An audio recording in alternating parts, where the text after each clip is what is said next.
Man search for meaning by Viktor E Frankl. Chapter 1 एक यातना शिविर की असलियत से साक्षात्कार।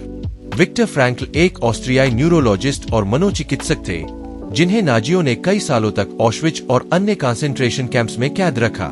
इस किताब का पहला हिस्सा उन्हीं दिनों की गवाही है जब फ्रैंकल को ट्रेन में बैठाकर ऑश्विच भेजा गया तो उन्हें नहीं पता था कि यह यात्रा जीवन की सबसे बड़ी परीक्षा बनने जा रही है। लोगों को लेफ्ट या राइट लाइन में खड़ा किया जाता था। एक तरफ का मतलब था तुरंत गैस चैम्बर, दूसरी तरफ का मतलब अभी जिंदा रह सकते हो। उदाहरण, फ्रैंकल ने देखा कि जिन कैदियों के पास जीने का कोई उद्देश्य नहीं था वो जल्दी टूट जाते थे, लेकिन जिनके पास जीने का कारण था, चाहे वो परिवार हो, अधूरी किताब हो या आत्मसम्मान, वो कठिन से कठिन हालात में भी टिके रहे। चैप्टर 2 पीड़ा में भी अर्थ खोजा जा सकता है। फ्रैंकल मानते हैं कि इंसान को अपने जीवन की परिस्थितियां नहीं तोड़ती बल्कि उनका अर्थहीन होना उसे अंदर से तोड़ता है। कोर मैसेज, जिस व्यक्ति को जीने का क्यों पता होता है वह लगभग हर कैसे को सहन कर सकता है। उदाहरण, एक साथी कैदी जो हर रात यही सोचता था कि उसकी बेटी शायद जिंदा होगी, इसलिए वह संघर्ष करता रहा। एक दिन जब उसे खबर मिली कि बेटी नहीं रही तो वह अगले ही दिन दम तोड़ बैठा। चैप्टर 3 चुनाव की आजादी परिस्थिति नहीं, प्रतिक्रिया मायने रखती है।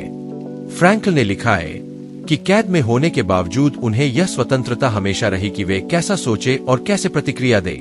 की line, everything can be taken from a man but one thing, the last of the human freedoms, to choose one's attitude in any given set of circumstances. उदाहरण, जब गार्ड उन्हें पीटते थे वो मन में सोचते थे, ये मुझसे मेरी आत्मा नहीं छीन सकते। चैप्टर 4 लोगोथेरेपी अर्थ की खोज के लिए चिकित्सा। फ्रैंकल का लोगोथेरेपी यह मानता है कि इंसान की सबसे बड़ी प्रेरणा खुशी नहीं बल्कि अर्थ है। लोगोथेरेपी के 3 स्तंभ: 1 उद्देश्यपूर्ण कार्य करना, 2 प्रेम और संबंधों का अनुभव करना, 3 कष्ट में भी उद्देश्य खोजना।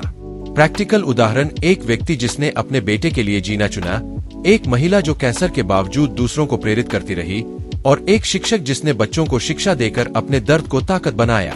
चैप्टर 5 पीड़ा की शक्ति, दर्द को दर्शन बनाइए। फ्रैंकल कहते हैं कि यदि आप अपने दर्द को अर्थ दे दें तो वह एक साधना बन जाता है।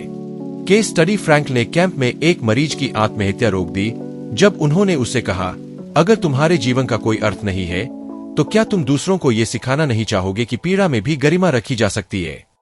चैप्टर 6 सफलता नहीं, अर्थ की तलाश कीजिए। फ्रैंकल बताते हैं कि लोग अक्सर सफल होने के पीछे भागते हैं, लेकिन सफलता एक बाय प्रोडक्ट है। की message, don't aim at success, the more you aim at it the more you are going to miss it. Success will follow you precisely because you had forgotten to think about it. Chapter 7 आजादी plus जिम्मेदारी, जीवन की दिशा।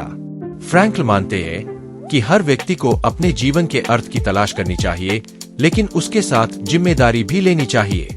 उदाहरण, यदि आप किसी संस्था में काम करते हैं तो सिर्फ तनख्वाह कमाना नहीं बल्कि वहां मूल्य जोड़ना भी जिम्मेदारी है। Call to action, Think Tales Studio के लिए। अगर आपको यह विचार प्रेरित करने वाली ऑडियो बुक पसंद आई हो तो थिंक टेल्स स्टूडियो चैनल को अभी सब्सक्राइब करें।